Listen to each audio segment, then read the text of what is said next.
hadda waxaa la yidhi markuu ninku xaaskiisa u baahdo oo ay tiraahdo war ina ka daa markaa ranida ina ka daa hadday tiraahdo oo isaguna u baahdo waxaa la yidhi waa kufsi socaynka lama odhan maxaa ku xiga ma taqaanaa waxaas nin baa waxaa la yidhi cigaal shidaadii bay ku sheegaanoo halkaasaa subxaanya ka martay isagoo hurda markaasuu oohin la fadhiistay wabaa war maxaad loo weyeysaa warnimayo waxaan ka baqayaa buu yidhi meeshaasi inay halaq marayn noqotaan ka baqayaa buu yidhi abeesooyinka iyo baranbarada iyo jiirka iyo balaayadu martaan ka baqayaa meeshan halaq marayn baa ka soo socda berina waxaa ku xigta in la yidhaahdo qofka dumaray markay cadhooto ninkeeda way furi kartaa oo dalqadu waa u qaybsan yihiin labana isagaa leh midna iyadaa leh waxaan waxbaa soo socda meesha waxbaa soo socda maalinba geer baa lagu gelinayaa marka kani hadduu ku galo war waa qaateene u raaciyaa la odhanaya u raaciya mar mid baa lagu raacinaya waa inaad marka diintaada iyo dhaqankaaga wanaagsan la socotaa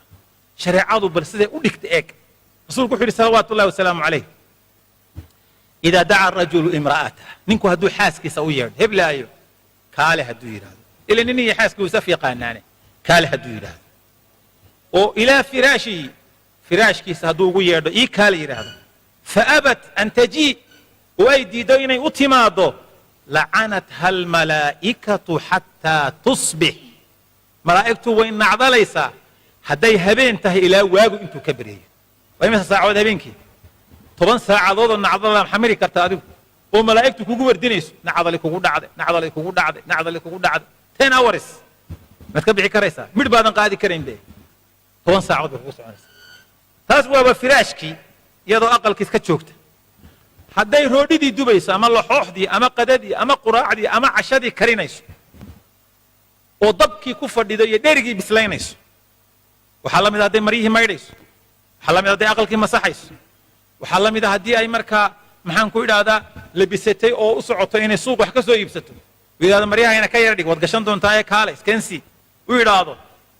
ka soo kac dabka ii kaale u yidhaahdo oo ay diiddo waa saasoo kale nebigu tilmaamay salawaatu ullahi wasalaamu calayh waa saasoo kale ninku xitaa xaaskiisa markuu mehersado isagoon la aqalgelin dadka qaar baa waxay kula taliyaan hablaha kuwa la saaxiibka ah ama qoysaska qaarkood naa inta uu ku aqalgeysanayo yaanu mare kaa rogin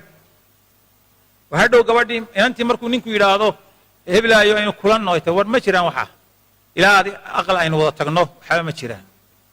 dee ninkani waxaan isaga iska leh hadduu jumlo iyo tafaariikh ka dhiganayo isaga iska leh wax cidi maxaan ku idhaahdaa shareecadu u bannaysay weeye waxaa marna jumla loo qaataa oo marka aqalku uu joogo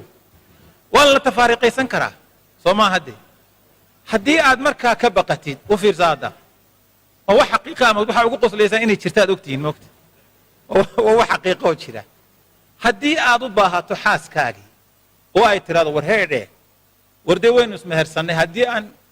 uur igu soo baxo soo hadhow laygama shakinayo ninkii kulama aqal geline xaggaad isku aragteen majin baa ku afuufay haddii la yidhaahdo waa inay ogeysiisaa saaxiibteed iyo walaaladeed tidhaahdaa hadda la socda wadaadkii baanu ballansannahaye waa ka wargeli waxaaba dhici karta soo ma aha markaad ismehersateen idinkoo aan aqal gelin inuu dhinto sooma dhici karta ila wadku meel ma jireen imisaa intay ismehersadeen iyagoo aan aqal gelin dhintay waa dhici karta soo maha hadday saasi dhacdo oo ninkani wixiisii isagoo sii tafaariiqaystay gabadhii uur yeelato isna uu dhintay hadhow waa la isweydiinaa ninkii kumaba dhisane uurkan waa maxay soo maha waa inay sii wargelisaa hablaha walaaladeedii wixii la mid waxaa jiray inan iyo inan saxaabo ah oo mu'miniin qiimo badan ahaa inanta waxaa la odhan jiray jamiila binti cabdillaahi ibni ubay ibnu saluul cabdullaahi ibnu ubay ibnu saluul man ra'iisul munaafiqiin inankana waxaa la odhan jiray xandala ibna caamir waa ninkuu rasuulku u bixiyey alfaasiq waa ninkii masjidu diraar dhismihiisa ka dambeeyey baa dhalay labadaa qof ee isqaba inanka iyo inanta laba munaafiqoo waaweyn baa kala dhalay inankii baa u yimid gabadhii wuxuu ku yidhi inantii heblaayo berrito dagaalkii uxud baa dhacaya naftaydu waxay iigu sheekaynaysaa berri dagaalka inaan ku baxayo oo aanan ka soo noqonayn waxaan doonayaa caawa inaynu sii aragno markaasay tiri waaye bal aan hablaha usii sheego walaalada iyo dadka familka qaar u sheego way u sheegtay way kulmeen aroortiiba dagaalkiibaa hore laga galay isagoo janaabadii qaba halkiibuu ku dhintay ku shahaado qaatay inan baa uurkeeda galay taariikhda waxaa loo yaqaanaa ninka maxay ghasiilul malaa'ika ninkii ay malaa'igtu maydhay rasuulku wuxuu yidhi waxaan arkay xandala oo malaa'igtu intay maydkiisii qaaday daruuraha ku maydhaysuu nebigu yidhi calayhi salaatu wasalaam inan baa calool galay cabdullaahi baa loo bixiyey 7 wiil oo quraa xaafidulqur'aan u dhalay marka haddii uu hawshaasi timaado walaalaha iyo asxaabta u sheeg waa intaasoo isagoon kula aqalgelinba ajasha u timaadaa waa intaasoo ilmo guntamaan shareecadu ma diidayso inaad u sheegto miyay noqonaysaa sirtii sariirta inaad faafisay jawaabtu waa maya waxaa sugan axaadiidta nebiga sal alla alay wasalam in umu salama inankeedi umu sulaym anas hooyadii inankeedii inuu dhintay oo bukay abu talxa u dhashay inankiioo mayda ayaa mana bukay baa abu talxa yimi zayd ibnu sahal ansaari markaasuu inankii ka warran iminkuu ugu wanaagsan yahay bay tiri halkanna wuu dadan yahay waa maydo waa yaalla cashay u samaysay cashadii buu cunay way isdiyaarisay way kulmeen markii hawshii dhammaatayba waxay ku tii wareedhe inankiioo mayda inoo yaale inanka aaskiisii qabanqaabadiisii gal markaasuu maxaad saa iigu gelaysaa markaad i wasakhaysay maad ii sheegtay marka hore caynkan wuu canaantay waa durduray rasuulku u tegay aroortii markuu waagu beriyey rasuulka ilaahay oo habeenkii xalay ahaa qoftii umu sulayme tay ugu dhigtay haddaad og tahay lagama sheekayn karayo anigoo mayd aqalka iyo dhaqanka carbeedna ceeb bay ka hayd arrintaas ninku inuu dumar u baydho isagoo maydu yaallo aqalka sidaa iyo sidaa iyo sidaasa yeeshay rasuulku waa ka dhegaystay warkii jawaabtii uu nebigu siiyey maxay noqotay acarastum leyla war habeenkii xalay ahaa ma is aroosteen buu nebigu yidhi ha waa is aroosnay baaraka allaahu fii laylatikuma habeenkiinni allah idiin barakeeyo inan baa halkii ku calool galay marka sharcigu ma diiday inaad tidhaahdid saaxiibka war caawa isu iman mayne fardu kifaayaan iska soo ridaya reerkii baan aadaya ama maxaan ku idhaahdaa iyadu ay tidhaahdo odaygii baan caawa la soo qaxwaynaya waxba sharci maaha ila waxba wax faahfaahsan oo tafaasiila kama aadan sheekayn waa bannaanta shareecada islaamka laakiin haddii laga warka sheekoodo oo inan ku yidhaahdo markuu guursado saaxiibkii reerkii baan xalal la kulmay halkaa intaanu ka dhaqaaqnay baan niyo hargeysa tagnay sheekadii dabiya dacalba ka galo oo iyadu ay ka sheekaysato tiraa jigjiga yar baanu ka dhaqaaqno boore baanu tagnay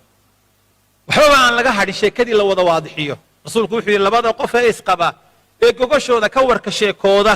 buu nebigu yidhi sal allahu alayh waali wasalam waa min ashari nnaasi cinda allahi yowma alqiyaama dadka ugu xun weeye ilahay agtiisa subxaanahu wa tacaala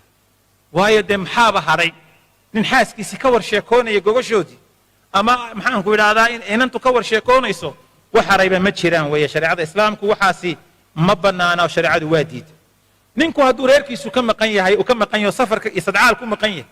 waa inaanu isagoo guuraynayaa goor habeena reerka iska soo gelin waa inuu war iska soo horay waa soo socdaa waan soo baxay galacaa waan soo hoyanayaa fiidkii baan imanaya haddii alla yidhaa waa inuu u sheegaa waayo reerku markuu odaygu ka maqan yahay islaantu dee ninay isu qurxiso oo isu cadriso waxa ragooto aqalkii ma joogo ninkii waa maqan yahay laakiin markaad joogto dee xil baa saaran oo qofkii dumar ahayd way dadaalaysaa rasuulku markaas wuxuu tilmaamaya sal allahu alay wasalam idaa qadima axadukum laylan falaa ya'tiyanna ahlahu turuuqa hadduu qofkiin habeen yimaado safarkiisii sadcaalkii ka soo noqdo guurayaanu aqalka ku soo gelin xataa tastaxidda almagiiba wa tamtashita shactha ilaa qofkii dumar ahayd ee iska nadiifiso oo ka diyaar garowdo oo ka cadarsato oo waa caynka ayay shareecadu tilmaamaysa weliimada iyo cursiga in la dhigo ayaa ka mid ah waxyaabaha wanaagsan ee shareecadu ay tilmaantay ayaa ka mid ah markuu cali guursaday faatima oo reerkii la dhisi lahaa baa rasuulku sal allahu alay ali wasalam wuxuu ku yidhi inahu laa budda lilcurs min waliima lagama maarmaan in weliimo la dhigo buu nebigu yiri sal allahu alay wasalam waxba maanigaa hayo rasuulka ilahi maxaan weliimo ku dhigaa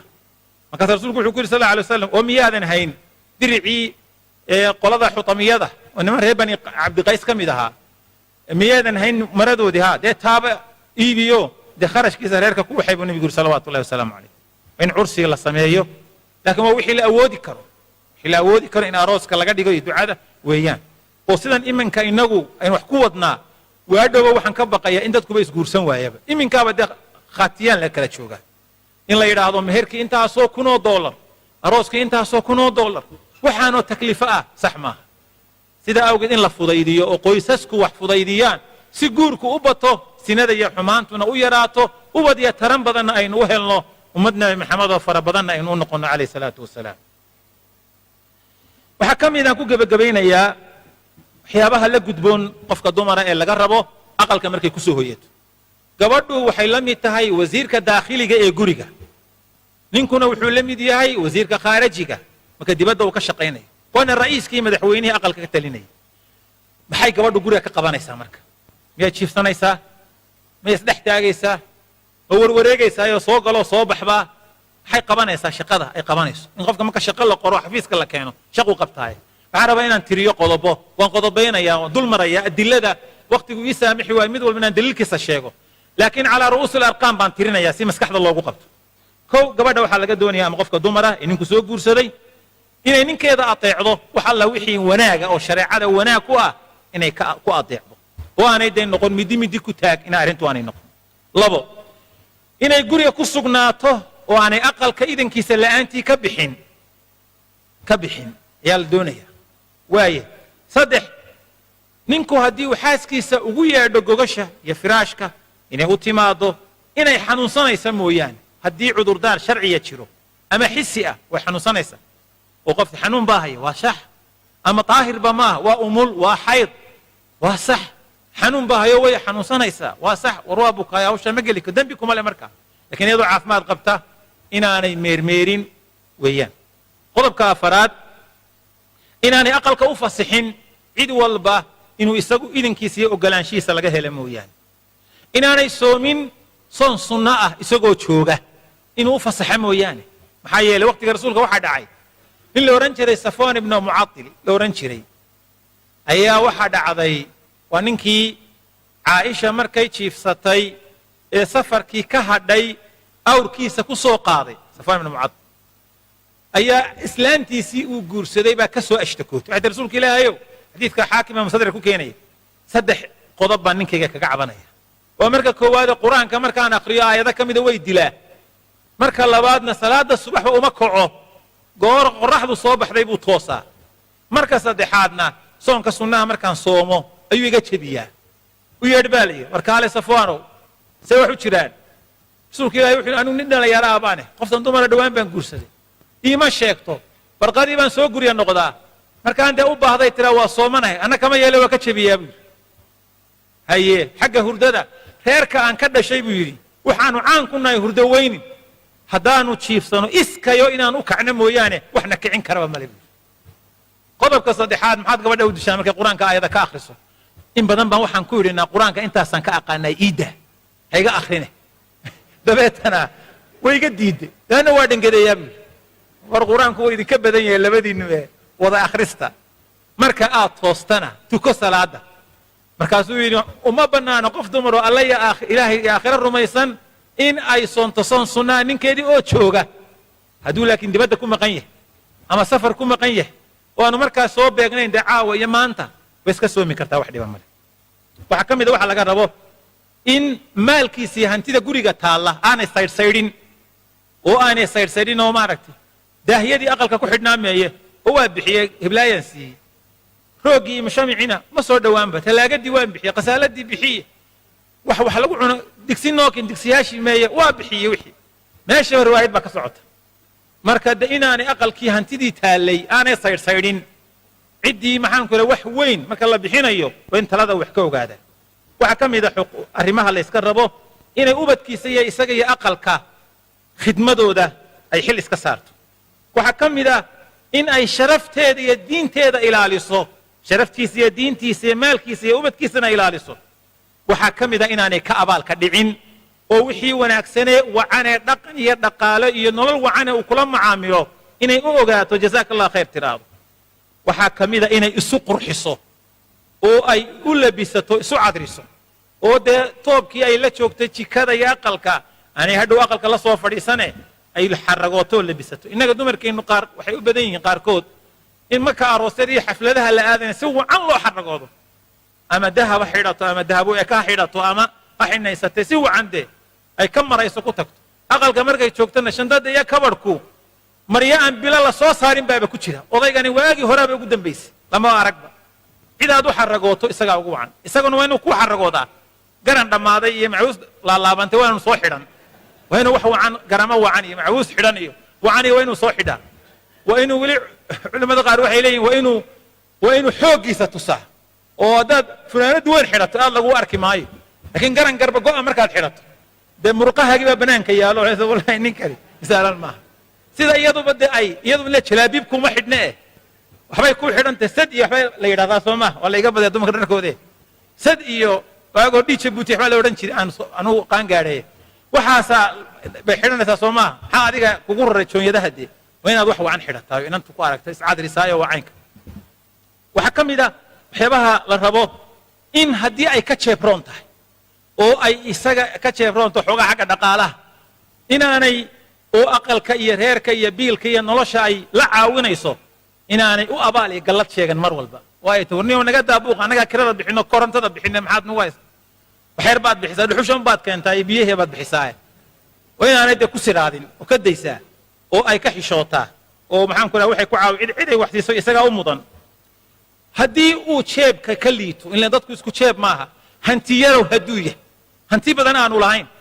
oo xaaskiisii iyo ooridiisii aad tahay inaad ku qanacdo waxa ilaahay qayb idin siiyey oo aadan ku sad iyo xisaab goosan kuwa idinka dhaqaalaha iyo fooqyada iyo aqalada iyo maalka wanaagsan inaadan ku sad goosanin wixii alla idin siiyey alxamdu lilah